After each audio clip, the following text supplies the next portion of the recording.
I'm championing like the cause for growing whiskies. Wherever I go, I'm talking about how amazing it is.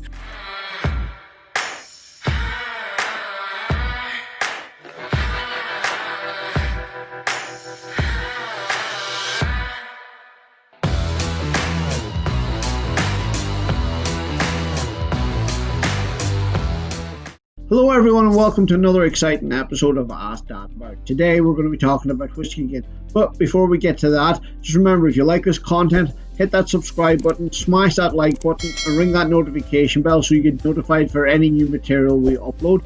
And any whiskey we talk about today, there's a link in the description which will bring you directly to the Masters of Malt website where you can purchase these offerings.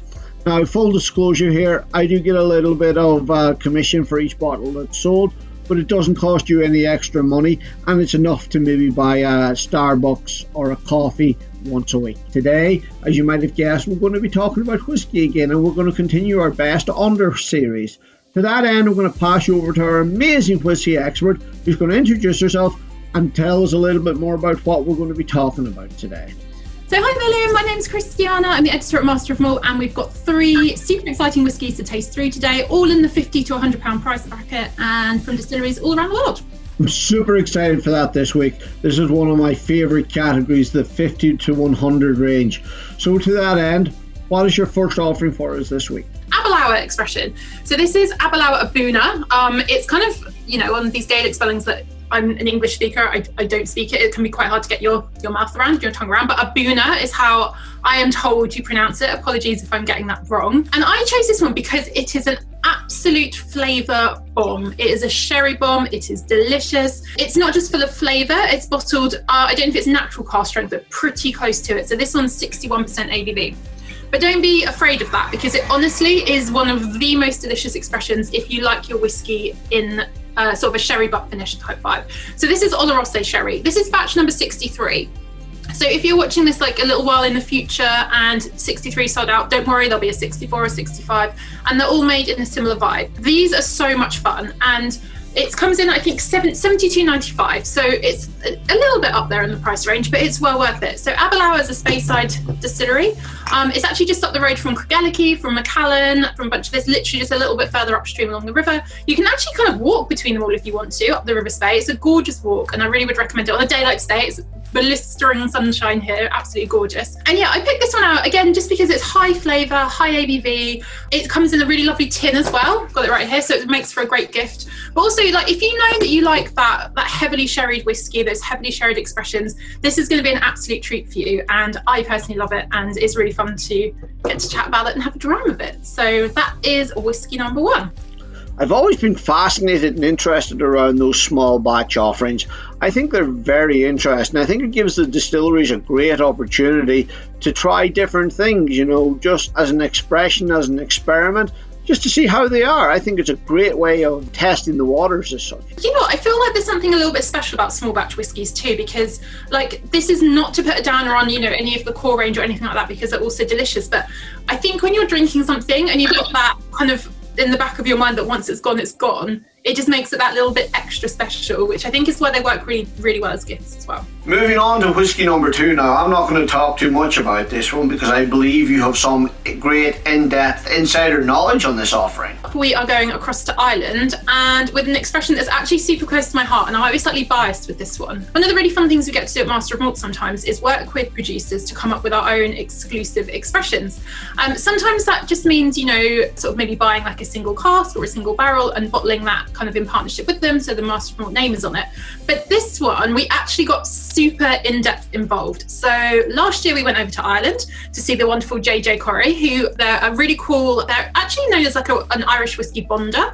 So it's a mix of buying casks that already have liquid in them and then buying new make and sourcing casks separately and kind of putting them all together. And JJ Corrie is super exciting. So it's founded by a woman called Louise, who has just got one of the most exciting jobs in whiskey, I think. So her warehouse is like a library and a spectrum of, these delicious casks from all over the place. And what she did, she invited us over so we could nose and taste from loads of different casks and blend together, like literally pick the exact cask to go into this. And this is JJ Corrie the Sonas, and it's got blended for Master of Malt right there on the label, which is really fun. I chose this one because I really feel like it's sunshine in a glass. If you want a summer whiskey, you cannot go wrong with the Sonas.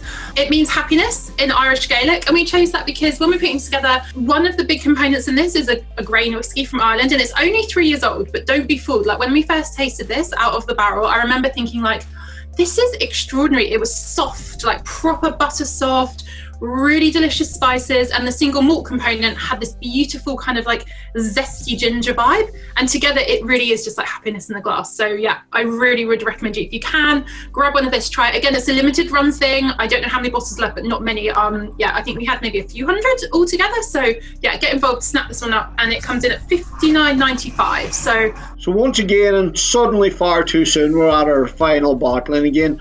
So what is our third best whiskey for under £100 this week? For the third and final recommendation for this series, I have, of course, stuck with my love of single grain whiskies. But this is something that I picked out for you as well, Liam, because last time we were chatting about Japan and your time in Japan. So I was like, right, we have to get a Japanese whiskey in for this one, because we overlooked Japan before.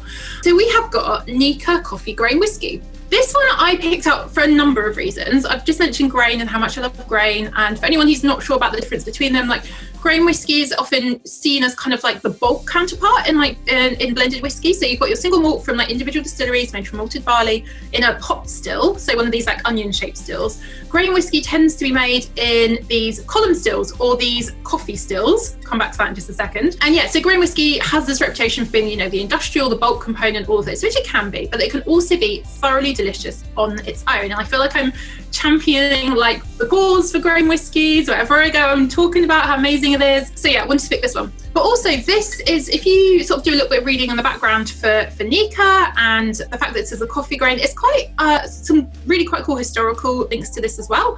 So the coffee still was kind of like brought over to Japan from Scotland, and the difference between that and a pot still is how it's like can be continuously run, and there are lots of different plates. So in a way where you've got your onion shaped pot stills, they're a bit like kettles, right? They're one distillation, one boiling, all of this. And for Scotch, you typically do that twice to get to the right ABV.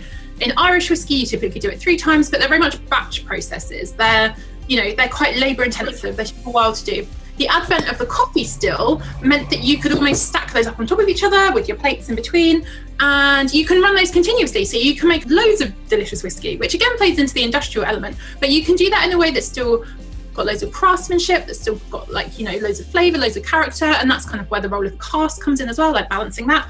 But yeah, so I think this is really interesting. Delicious whiskey. It's got kind of like bourbon-like characteristics to it, so it is quite soft, it's quite corn-led, but it's got some really like rich spices in there too to balance it out. It's easygoing and it's chilled, but it's also really quite characterful, and it's just a joy to drink. And I think if you have tried a few Japanese whiskies and you really like them, especially kind of from the single malt side of things, then definitely give this a go. So this is Nikka coffee grain whiskey, and we've got it for £53.90, so it just snuck into the bracket. But I wanted to have a Japanese whiskey that I personally love, that I can wholeheartedly kind of like recommend to you guys. You know me too well. I do love a Japanese whiskey, and I really can't resist it. So I'm definitely going to have to try that one out. I believe now we're going to move on to some whiskey news, and you've got some exciting news for us from Diageo this week. Okay, so at the moment in the sort of drinks industry, it's all about this week, the 4th of July in the UK, where I am, about, pubs and bars reopening. And everyone's really excited. And I think there's a bit of caution as well, like, how's it going to work? The times have changed since we were all last in a pub. There was quite an exciting news story out this week from Diageo, which is one of the biggest spirits producers, if not the biggest spirits producer in the world. And they've announced a fund for £80 million to support the on-trade with their reopenings. But I hope that this will make actually quite a big deal, especially to a lot of smaller venues.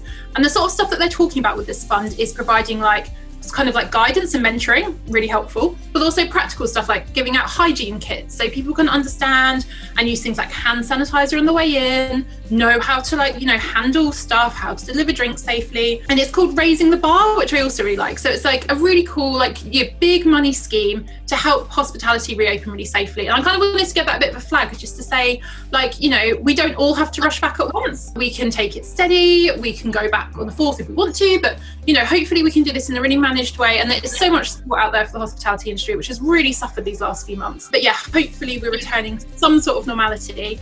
And yeah, so good work, Diageo. Keep it up, really like it. And yeah, Google Diageo Raising the Bar if you're a bar owner watching this and you think, I could actually do with some help and advice in that area.